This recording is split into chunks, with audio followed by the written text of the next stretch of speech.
Hey, this is Jeff Gagan with your Lancaster Home TV.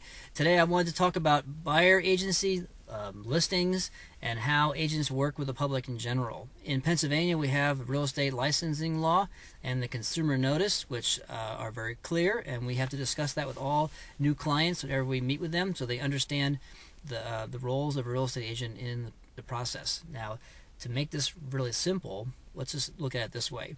If you're a listing agent, you represent a seller. You're listing the house to sell it.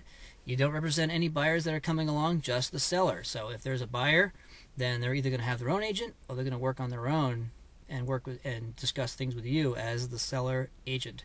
If you're a buyer's agent, now you have a written relationship with the buyer to work with them on behalf of buying houses. If you find a house you like, you're either going to work with a for sale by owner who doesn't have an agent, or you're going to work with a listing agent. But you are representing the buyer the whole time. Now, one of the common things I see happen is buyers work with agents and don't have a buyer's agreement in place in writing.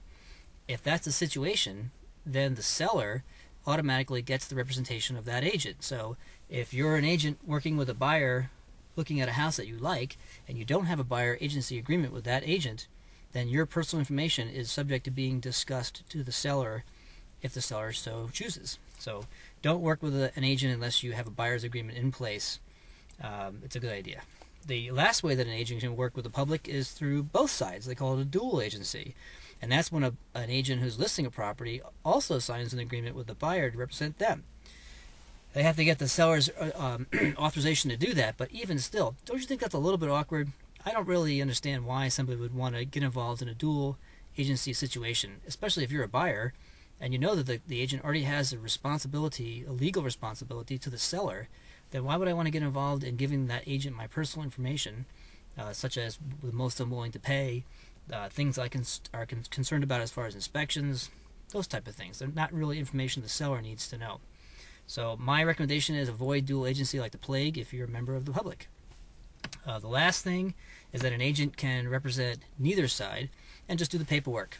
And we do a lot of paperwork in this industry. So there's a possibility that if you wanted to hire an agent to do your transaction, but you don't want any help with inspections, you don't want any advice on anything else, you just want them to do paperwork, it's called being a transaction licensee. And obviously that's not as preferred because you have no representation in the situation, but it's still legal.